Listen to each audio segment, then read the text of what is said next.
नमस्कार दोस्तों, स्वागत है आपका मेरे चैनल पे। दोस्तों, बहुत ही बड़ी न्यूज़ आ रही है और पाकिस्तान और चाइना के लिए ये बहुत ही ज़्यादा इम्पोर्टेंट है क्योंकि उनके लिए भी खुशी का मौका है क्योंकि इंडिया ने S-400 सिस्टम को डिप्लॉय करने की तैयारी शुरू कर दी है।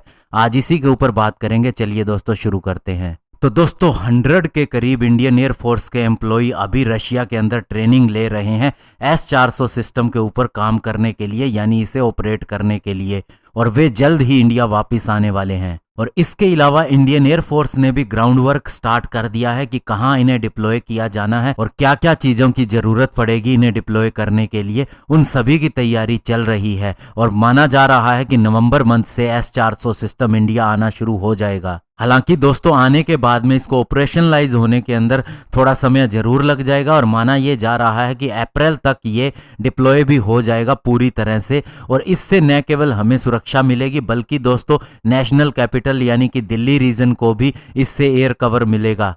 और दोस्तों, अगर हम बात करें एक S-400 रेजिमेंट की, तो इसके अंदर एक लॉन्ग रेंज रडार, एक कमांड पोस्ट व्हीकल, एक टारगेट एक्विजिशन रडार और साथ ही 2 बटालियन लॉन्चर रहते हैं और हर एक लॉन्चर के अंदर 4 ट्यूब्स रहती हैं। और इसके साथ में इंडिया ने 2 तरह की मिसाइल्स खरीदी हैं, जिनमें से एक की रेंज 400 किलोमीटर है और एक की रेंज 250 किलोमीटर है। हालांकि दोस्तों, रशिया की तरफ से हमें 4 मिसाइल ऑफर हुई थी, लेकिन इंडिया ने इन्हीं 2 मिसाइल्स को सिलेक्ट किया क्योंकि हमारा आकाश डिफेंस सिस्टम और साथ ही MR-SAM एयर डिफेंस सिस्टम, ये दोनों ही 25 से 90 किलोमीटर की दूरी के अंदर किसी भी तरह के टारगेट को न्यूट्रलाइज कर सकते हैं।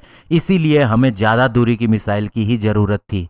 तो दोस्तों, अभी मैंने आपको बताया एक रेजिमेंट के अंदर क्या क्या होता है और ये हमें नवंबर से मिलना शुरू हो जाएगा। और अगर हम दूसरी रेजिमेंट की बात करें तो ये अगले साल के मध्य के अंदर हमें डिलीवर होना शुरू हो जाएगी। और इंडियन एयरफोर्स का प्लान है कि वह 3 रेजिमेंट को वेस्टर्न सेक्टर के साथ में लगाएगी, यानी पूरा पाकिस्तान इसके थ्रू कवर हो जाएगा, और एक रेजिमेंट को हम नॉर्थ ईस्ट सेक्टर के अंदर लगाएंगे। और साथ ही दोस्तों, इंडियन एयरफोर्स ने यह भी बताया है कि इन बैटरीज को यानी S-400 सिस्टम को वे अलग तरह से ऑपरेट करेंगे, यानी इसके लिए एक अलग से कमांड सिस्टम भी होगा। और दोस्तों, सबसे बड़ा फायदा हमें जो मिलेगा S-400 सिस्टम के साथ में वो ये है इसकी इंटरसेप्शन की क्षमता।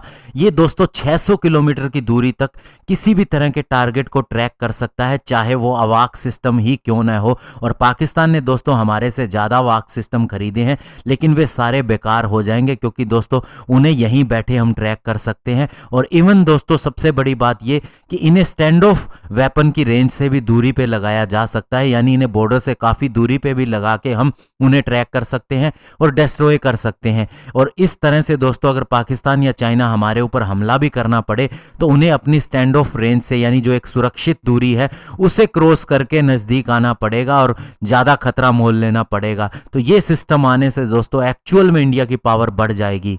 और S-400, MH-60R हेलीकॉप्टर और उसके साथ में राफेल फाइटर जेट, इन तीनों वेपन सिस्टम की डिलीवरी इस साल के अंदर शुरू हो जाएगी और साथ ही राफेल की कंप्लीट भी हो जाएगी। तो देखिए आप, इंडियन एयरफोर्स, नेवी और आर्मी की पावर कितनी ज़्यादा बढ़ जाएगी। और एक समय था जब पाकिस्तान हम अपने इशारों पर चलाया करता था या फिर कहेंगे ब्लैकमेल करता था, और अभी दोस्तों इंडिया ने ये सिस्टम आने से पहले ही उसका बुरा हाल कर रखा है। जब ये आ जाएंगे तब आप देखिए कि क्या सिचुएशन होगी। धन्यवाद। जय हिंद।